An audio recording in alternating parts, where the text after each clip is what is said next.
ఓం సాయిరామ్. సమస్త సాయి భక్తులందరికీ నమస్కారం అండి. అందరూ ఎలా ఉన్నారు? అందరూ కూడా బాబా గారి దయ వలన ఎప్పుడూ ఆనందంగా, ఆరోగ్యంగా ఉండాలని, మీరు కోరిన కోరికలన్నింటినీ కూడా బాబా గారు తీర్చేయాలని మీ తరపున నేను కూడా బాబా గారిని కోరుకుంటూ ఈరోజు వీడియో అయితే స్టార్ట్ చేస్తున్నా అండి. ఇక ఈరోజు వీడియో ఏంటి అంటే, బాబా గారు సాయి మాటగా నా నోట ఏం పలికించబోతున్నారు అంటే, బిడ్డ, ప్రమాదం పొంచి ఉంది తల్లి, ప్రాణాపాయం తరుముతోందమ్మా, జాగ్రత్త. ఒక్క 2 నిమిషాలు నేను చెప్పేది విను బిడ్డ, నీ చావు చీటిని చింపేస్తాను. ఏ మాత్రం నిర్లక్ష్యం చెయ్యకు తల్లి, ఏ మాత్రం అశ్రద్ధ చెయ్యకు. అశ్రద్ధ చేస్తే తర్వాత ప్రయోజనం ఏమీ ఉండదమ్మా. నిజంగా నన్ను నీ తండ్రిగా భావిస్తే ఒక్క 2 నిమిషాలు నీ తండ్రి మాట విను తల్లే. నీకున్న ప్రమాదాన్ని నువ్వు తొలగించుకో. నన్ను నమ్మావు అంటే నీ తండ్రిగా నీ దగ్గరే, నీ వెంటే ఉండి, నీ పక్కనే ఉండి నా బిడ్డలా నిన్ను కాపాడుకుంటా, రక్షించుకుంటా అంటూ ఈరోజు బాబాగారైతే మనకు తెలియని ఒక సందేశంతో వచ్చారండి. మరి బాబాగారు ఇలా ఎందుకు అంటున్నారో, బాబాగారి మాటల వెనుకున్న అర్థం ఏంటో ఖచ్చితంగా తెలుసుకుని తీరాలండి. ఎందుకంటే బాబాగారు ఒక సందేశాన్ని ఇచ్చినా, ఒక సూచనని ఇచ్చినా కూడా దాని వెనుక ఎంతో అర్థం ఉంటుందండి. ఎంతో ఆలోచించి కానీ మనకు ఆ మాట చెప్పరు. బాబాగారు చెప్పినప్పుడు మనం అర్థం చేసుకుంటే మనం ఆ ప్రమాదం నుంచి వెంటనే బయటపడతాం, ఆ ప్రాబ్లం నుంచి వెంటనే బయటపడతాం. లేదా ఏముందిలే అని కొట్టి పారేస్తే నిజంగా కష్టాలు పాలవుతాం. కాబట్టి బాబాగారు ఏం చెప్తున్నారో 2 నిమిషాలు విందామండి. నా ఫ్రెండు ఒక అమ్మాయి అండి. తన ఇంట్లో ఎప్పుడూ ఫ్యామిలీ ప్రాబ్లమ్స్, ఎప్పుడు గొడవలు, చికాకులు, ఫైనాన్షియల్ ప్రాబ్లమ్స్, అసలు మనశ్శాంతిగా లేకుండా పోయింది. ఒకరోజు ఏడ్చేసింది నా దగ్గర బాబా గుడికి వెళ్ళినప్పుడు. ఇలా ఉంది, ఏం చేయాలి అర్థం కావట్లేదు, భారమంతా బాబా మీద వేసి బతుకుతున్నాను కానీ బతుకు మీద కూడా ఆశ లేదు అంటూ ఏడ్చేసింది. ఇక సరే, ఇక్కడ బాబా గుడిలోనే నీ బాధ చెప్పుకున్నావు కదా, బాబాని నీకు దారి చూపిస్తున్నారు, నాకు తెలిసినటువంటి ఒక గురూజీ ఉన్నారు, ఒకసారి నమ్మకంతో కన్సల్ట్ అవ్వు అని చెప్పానండి. ఒకసారి ఆవిడ ఫోన్ చేసి మాట్లాడారు. వారి జాతకంలో ఉన్న దోషాలన్నిటికీ తగిన పూజ చేసి చక్కటి పరిహారం ఇచ్చారండి. వాళ్ళ ఫ్యామిలీ మొత్తంగా కొంచెం కొద్దిగా కోలుకుంటోంది. ఇప్పుడు హ్యాపీగా ఉన్నారు. గొడవలు, చికాకులు కూడా తగ్గిపోయాయి. మీకు ఎవరికైనా ఎలాంటి ప్రాబ్లం ఉంటే ఒక్కసారి నమ్మకంతో ఇక్కడ కాల్ ట్రై చేసి చూడండి. శ్రీ సాయిబాబా ఆశీస్సులతో జ్యోతిష్యం చెప్తారండి. ఉన్నది ఉన్నట్టుగా చెప్తారు గురూజీ రామరాజు గారు. వీరి మొబైల్ నెంబర్ 9666987322. మీకు ఎలాంటి సమస్య ఉన్నా కూడా చిటికలో పరిష్కరించి ఇచ్చేస్తారు. ప్రేమ, పెళ్లి, ఉద్యోగం, రాజకీయం, విదేశీ ప్రయాణం, ధనం నిలకడగా లేకపోవటం, భార్యాభర్తల మధ్య గొడవలు, ఆస్తి తగాదాలు, అప్పుల బాధలు, స్త్రీ పురుషులకు ఎటువంటి గుప్త సమస్యలు ఉన్నా కూడా వశీకరణ స్పెషలిస్ట్ అని కూడా చెప్పచ్చండి. ప్రతి ఒక్కటి కూడా పరిష్కరించి ఇస్తారు. నమ్మకంతో స్క్రీన్ మీద కనబడుతున్నటువంటి నెంబర్కి కాల్ ట్రై చేసి చూడండి. ఇక బాబా గారి సందేశం వినబోయే ముందు ఒక చిన్న రిక్వెస్ట్ అండి. మన వీడియోకి ఒక చిన్న లైక్ ఇచ్చి వీడియో చూడటం మొదలు పెట్టండి. ఎందుకంటే మీ లైక్ అన్నది నాకు చాలా అమూల్యమండి. మీరు ఇచ్చే ఒక లైక్ వల్ల కొంతమంది సాయి భక్తులకి మన వీడియో అన్నది రీచ్ అవుతుంది.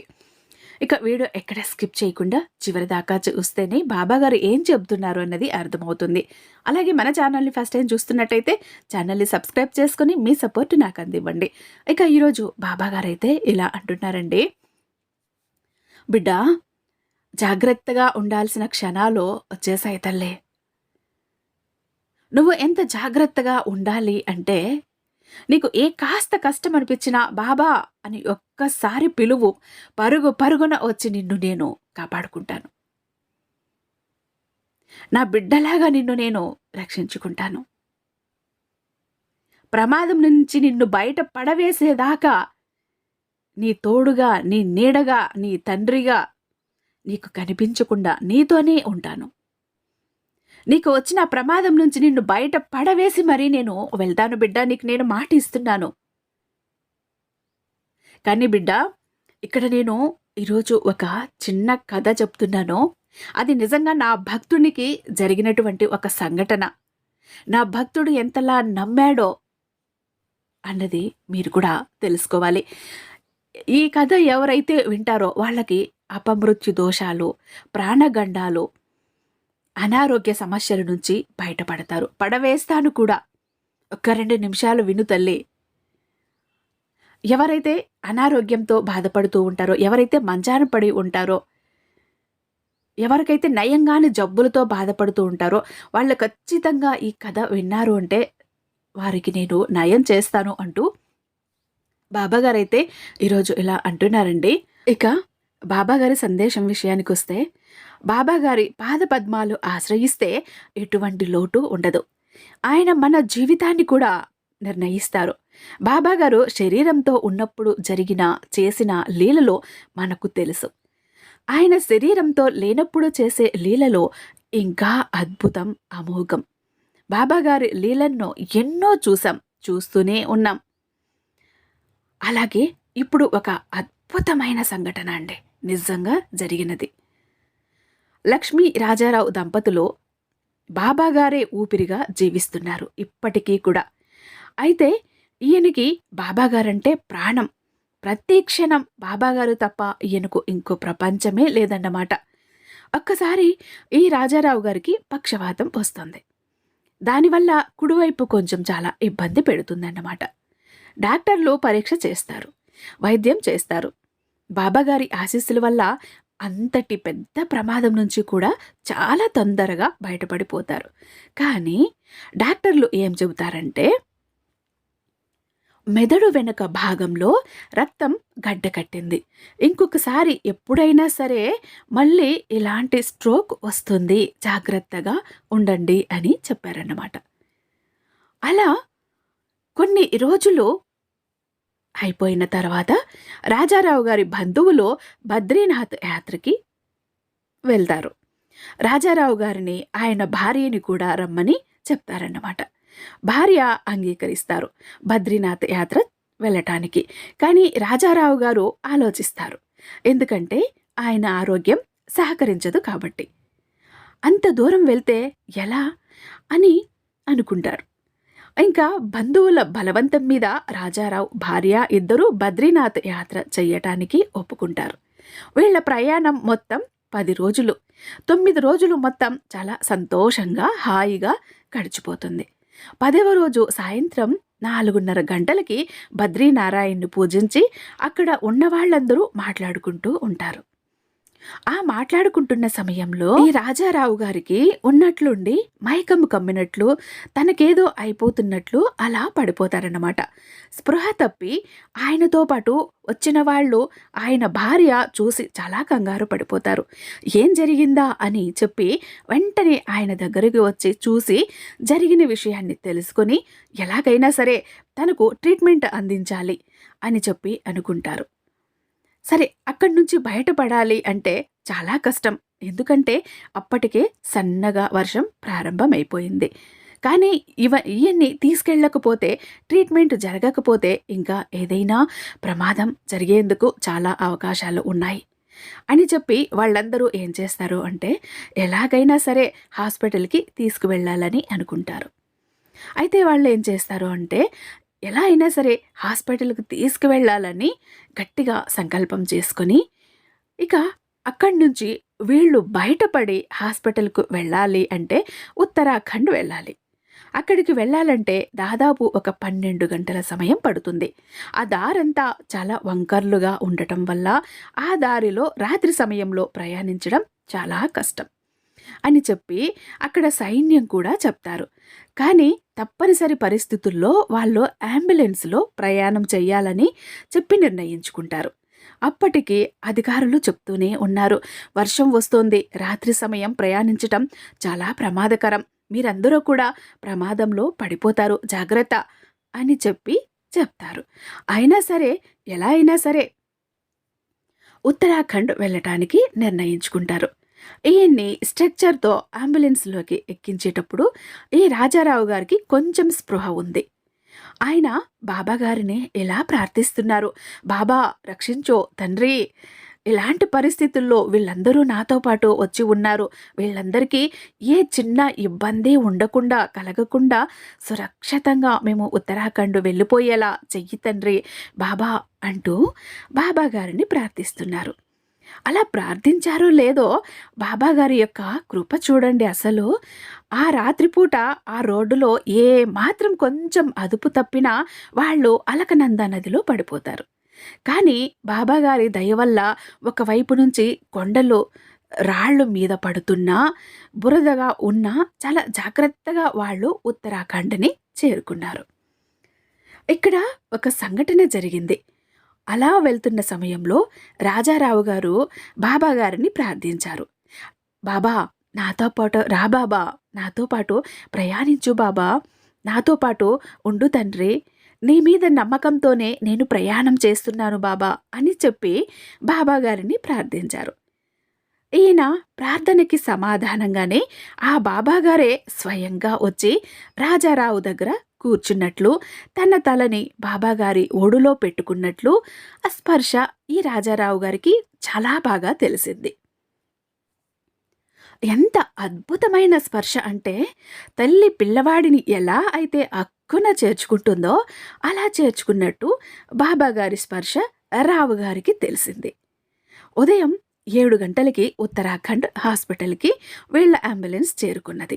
ముందే చెప్పటం వల్ల అక్కడ వైద్యులందరూ సిద్ధంగా ఉన్నారు. రాజారావు గారిని ఐసీయూలో చేర్చారు. అక్కడ వాతావరణమంతా చూస్తుంటే చాలా పెద్ద హాస్పిటల్ లాగా ఉంది. అలా అని చెప్పి అందరూ ఆలోచిస్తున్నారు. వైద్యం మొదలయ్యింది. అక్కడ వాతావరణం ఎలా ఉంది అంటే, ఈ రాజారావుతో పాటు ఇంకా 4 రోగులు కూడా ఐసీయూలో ఉన్నారు. ఒక పక్క ఈయనకి ట్రీట్మెంట్ జరుగుతోంది. ఈ 4 రోగులు ప్రాణాన్ని కోల్పోయారు. అక్కడ వాతావరణం చూస్తుంటే భయంగా ఉంది. ఏం చెయ్యాలి భగవంతుడా అని చెప్పి అలా బాబాకు నమస్కరిస్తూ అలా కన్నీళ్లతో కూర్చుండిపోయింది ఈ రాజారావు గారి భార్య. డాక్టర్లే ఆశ్చర్యపోయే విధంగా రాజారావు గారు చాలా సురక్షితంగా ఆ ప్రమాదం నుంచి బయటపడిపోతారు.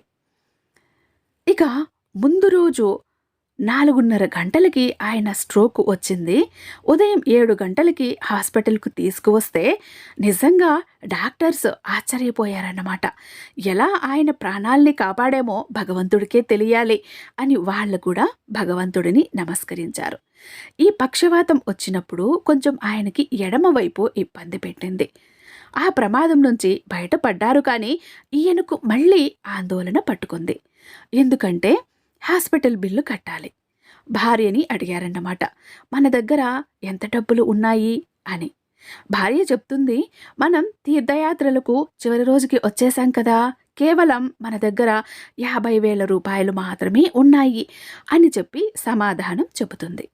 ఏం చెయ్యాలో అర్థం కాదు రాజారావుకి. దగ్గర చూస్తే డబ్బులు లేవు. అప్పుడు భార్య చెబుతుంది, మీరేం బెంగపడకండి, మనం చెన్నై వెళ్ళిపోయిన తర్వాత పంపిద్దామని చెబుదాంలే అని చెప్పి భార్య చెప్తారు. ఇక్కడ రాజారావు గారు ఎందుకు భయపడ్డారు అంటే, ఇక్కడ హాస్పిటల్ బిల్లు కొన్ని లక్షల వరకు ఉంటుందని ఊహించారు. ఎందుకంటే ఆయన్ని ఐసీయూలో జాయిన్ చేసిన తర్వాత ఎన్నో రకాలైనటువంటి స్కానింగ్లు అవి చేశారు. అంటే అంతటి మల్టీ స్పెషాలిటీ హాస్పిటల్లో జాయిన్ అయిన తర్వాత ఎన్నో లక్షల బిల్లే వస్తుందని ఆయన ఊహించారు. ఇప్పుడు బాబాగారిని ప్రార్థించటం తప్ప ఇంకో మార్గమే కనిపించలేదు. ఆయన బాబాగారిని తలుచుకుంటూ అంటారు, బాబా, నాకు ఈ స్ట్రోక్ వల్ల కలిగే బాధ కంటే ఈ మానసిక వేదన ఎక్కువైపోయింది. నా భార్య కూడా కంగారు పడుతోంది. ఇదే స్ట్రోక్ నాకు చెన్నైలో వచ్చి ఉంటే నేను ఇలా ఉండేవాడిని కాదు బాబా. డబ్బులకు నేను ఇలా ఆలోచించేవాడిని కాదు. ఎందుకంటే మార్గ మధ్యంలో ఉన్నాను బాబా, ఏమీ చెయ్యలేని పరిస్థితిలో ఉన్నాను అంటూ ఆయన ఇలా బాధపడతారు. ఇదంతా కూడా అక్టోబర్ 25, 2014 రాత్రి 2 గంటలకు జరుగుతోందన్నమాట. ఇదంతా ఈ రాజారావు గారు ఆయన భార్య మధ్య జరుగుతున్న సంభాషణ అన్నది. ఆయన్ని భార్య ఓదారుస్తోంది. ఈయన మంచం మీద పడుకొని బెడ్షీట్ కప్పుకొని ఏడ్చేస్తున్నారు. ఏడ్చి చివరికి ఆయన కళ్ళల్లో నీళ్లు కూడా ఇంకిపోయాయన్నమాట. అంతలా ఆయన బాధపడ్డారు. అలా బాధపడుతూ నిద్రలోకి జారుకున్నారు. ఆయన నిద్రపోయిన తర్వాత ఆయనకి కలలో బాబాగారు వచ్చి, నేను నీతోనే ఉన్నాను కదా, ఎందుకు బాధపడుతున్నావు, నేను జాగ్రత్తగా చూసుకుంటాను, సరేనా, నువ్వు ప్రశాంతంగా పడుకో అంటూ బాబాగారు ఈ రాజారావు గారి తల నుండి మీరు మరీ చిరునవ్వుతో చెప్పినట్టు ఓదార్చటం అన్నట్టు ఈ రాజారావు గారికి కలలో కనిపించి చెప్పారు. అలా ఓదారుస్తూ ఉంటే గాఢమైన నిద్రలోకి రాజారావు గారు వెళ్ళిపోయారు. సరిగ్గా అరగంట అయ్యింది. ఈలోపు భార్య వచ్చి ఈ రాజారావు గారిని నిద్ర లేపింది. హాస్పిటల్ బిల్లు సిద్ధంగా ఉంది అని చెప్తుంది. అవునా, ఎన్ని లక్షలొచ్చింది అని అడుగుతారు. ఆవిడ మెరిసే కళ్ళతో సమాధానం చెప్తుంది. ఆవిడ ఉండి ఎలా అంటారు, మీ బాబా మిమ్మల్ని రక్షించేశారు. ఎందుకంటే హాస్పిటల్ బిల్లు కేవలం 5 రూపాయలు అంటుంది. వెంటనే ఆయన ఏంటి, ఈసారి మళ్ళీ చెప్పు అంటారు. అవును, మీరు విన్నది నిజమే, 5 రూపాయలు మాత్రమే అని చెప్పి భార్య చెప్తారు. ఎలా స్పందించాలో ఈయనకి నమ్మశక్యం కాని బిల్లుకి ఈయనకు అర్థం కాలేదు. బాబాగారిని కళ్ళ నిండా నింపుకొని నమస్కరించుకోవటం తప్ప ఆయనకి ఏం చెయ్యాలో అర్థం కాలేదు. అక్కడే ఆయన బాబాగారి పాదపద్మాలను తన కన్నీళ్లతో కడిగేస్తున్నారు. ఎవ్వరి జీవితంలో అయినా సరే అద్భుతం ఒక్కసారే జరుగుతుంది. కానీ రాజారావు గారి జీవితంలో ప్రతి క్షణం కూడా బాబాగారు వెంట ఉండి నేనున్నాను అంటూ నడిపించారు. ఆయన జీవితంలో ప్రతిదీ కూడా అద్భుతమే. ఇప్పటికీ బాబాగారి ఆశీస్సులతో ఆయన మద్రాసులో ఒక శరణాలయాన్ని నడుపుతున్నారు. అయితే ఇంత తక్కువ బిల్లు ఎలా వచ్చింది? అక్కడ ఆ రోజు ఏం జరిగింది? అక్కడ ఆ సంఘటన జరిగిన రోజు రాజారావు గారు తన కళ్ళను, తన చెవులను తనే నమ్మలేక ఇది బిల్లు ఇటివ్వు అంటూ వాళ్ళ ఆవిడ దగ్గర బిల్లు తీసుకొని తనే స్వయంగా తన కళ్ళను తను నమ్మలేక బిల్లును పరిశీలించారు. ఆ బిల్లును పరిశీలిస్తుంటే అక్కడ మొత్తం బిల్లు 5 రూపాయలు అని రాసి ఆ కింద చివరాఖరున మీ సాయి నీ వెంటే ఉన్నా భయపడకు అనే చిన్న అక్షరాలతో రాసి ఉంది. నిజంగా అది చూసి ఆయన కళ్ళ వెంట నీళ్లు జలజలా రాలిపోయాయి. నిలువెళ్ళా కూడా మనిషి వణికిపోయాడు. నా మీద ఇంత కరుణ ఏంటి తండ్రి, నీకు ఇంత కరుణ ఏంటి నా మీద, ఇంత సాగరుడువా నువ్వు? ఏ జన్మలో నీకు నేను ఏ బంగారు పువ్వులతో పూజ చేశానో కానీ ఈ జన్మలో నాకు ఎంతటి అదృష్టం దక్కింది బాబా. ఏ జన్మలో ఏ అదృష్టం చేసుకున్నానో కానీ ఈరోజు నీ ఇంత కరుణకు నేను నోచుకుంటున్నాను కదా అంటూ ఆయన బోరున ఏడ్చేశాడు. ఆ రోజు అంత పెద్ద హాస్పిటల్లో, కార్పొరేట్ హాస్పిటల్లో ఇంత తక్కువ బిల్లు రావటం ఏంటి అని నిజంగా ఇది ఒక అద్భుతం కాక ఇంకేముంది? తండ్రి, నా పట్ల నువ్వు నా వెంటే ఉన్నావు, నా తోడుగా ఉన్నావు, నా నీడగా ఉన్నావు, నా వెంటే ఉండి నా చెయ్యి పట్టుకొని ప్రతి క్షణం నన్ను నువ్వు చంటి బిడ్డలా నడిపిస్తున్నావు. ఇంతకంటే అదృష్టం మరొకటి ఉంటుందా బాబా? ఇంత అదృష్టవంతులు ఎవరైనా ఉంటారా? నాకన్నా అదృష్టం చేసిన వాళ్ళు ఉంటారా బాబా అంటూ ఆనందంతో కూడిన, ప్రేమతో కూడిన, వాత్సల్యంతో కూడిన, మమకారంతో కూడిన ఫీలింగ్తో బాబాగారిని తలుచుకొని బోరున ఏడ్చేస్తున్నారు రాజారావు గారు. అంత పెద్ద హాస్పిటల్లో 5 రూపాయలు బిల్లు అది పక్కన పెట్టేస్తే బద్రీనాథ్ నుంచి వచ్చి ఉత్తరాఖండ్లో వైద్యం చేయించుకున్నారంటే 5 రూపాయల బిల్లు అంటే ఎవరైనా ఊహించగలరా? మన ఊహకు అందనిదే బాబాగారు రాజారావు గారికి చేశారు. ఇక రాజారావు గారు చెన్నై వచ్చేసిన తర్వాత చెబుతారు, నేను దాదాపు మరణం అంచుల దాకా వెళ్ళిపోయాను. ఆ యమధర్మరాజు తీసుకువెళ్ళిపోతున్నాడు అని అనుకున్నాను. బాబాగారిని అక్కడ తలుచుకున్నాను. బాబాగారే గనుక నా గురించి తలుచుకోకపోతే ఆ వాతావరణంలో అక్కడే నా అంత్యక్రియలు జరిగిపోయేవి. కేవలం బాబాగారే ఆ యముడి దగ్గర నుంచి నా ప్రాణాలను తీసుకున్నారు, వెనక్కి తీసుకొచ్చారు నా ప్రాణాలని. కాబట్టే ఈరోజు నేను చెన్నై వచ్చాను అని చెబుతారు. ఇది కాదా అద్భుతం అంటే? ఇది కాదా బాబాగారి లీల అంటే? ఇది కాదా బాబాగారికి మన మీద ఉన్న దయ అంటే? ఇది కాదా బాబాగారు నడిచే దేవుడు అంటే? ఇది కాదా శరీరం వదిలిపెట్టేసిన తర్వాత కూడా బాబాగారు మనతోనే ఉంటారు, మనలోనే ఉంటారు, మన వెంటే ఉంటారు అని చెప్పటానికి ఇంతకన్నా ఇంకేం కావాలి? ప్రతి క్షణం నిరూపిస్తూనే ఉన్నారు కదా బాబాగారు. మీ వెంట ఉన్నా భయపడకండి, మీ నీడలానే ఉంటా, ఒక తండ్రిగా మిమ్మల్ని నేను కాపాడుకుంటున్నా అని ప్రతి క్షణం నిరూపిస్తూనే ఉన్నారు కదా. ఇది కాదా బాబాగారంటే? ఇది కాదా బాబాగారి భక్తి, వాత్సల్యం, ప్రేమ అంటే? ఇంతకన్నా బాబాగారి భక్తులుగా, బిడ్డలుగా మనకు ఇంకేం కావాలి? అంటే ఇది కదా బాబాగారి నడిచే దైవం అంటే. కానీ మనం చెయ్యవలసింది ఏంటి అంటే, బాబాగారు ఏం చేయమన్నారు అది పాటించాలి.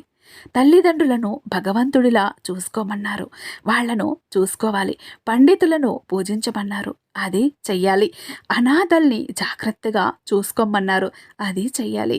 అలా బాబాగారికి ఏదైతే ఇష్టమో అది చేస్తే బాబాగారు మన వెంటే ఉంటారు, మనతోటే ఉంటారు, మన నీడలా ఉంటారు.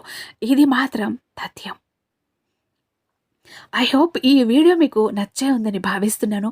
ఈ వీడియో మీద మీ ఒపీనియన్ నాకు చెప్పండి. ఎలా అనిపించింది ఈ సంఘటన మీకు? నాకైతే కళ్ళకు కట్టినట్టు అనిపించింది. మన కళ్ళ ముందు ఇదంతా జరుగుతుందేమో అన్న ఫీల్ వచ్చింది. మరి మీకు ఎలా అనిపించింది? నాకు కామెంట్ రూపంలో చెప్పండి. రేపు మరొక మంచి అద్భుతమైన బాబాగారి సందేశంతో మీ ముందుంటాను. అంతటిదాకా సర్వేజన సుఖినో భవంతు. ఓం సాయిరామ్.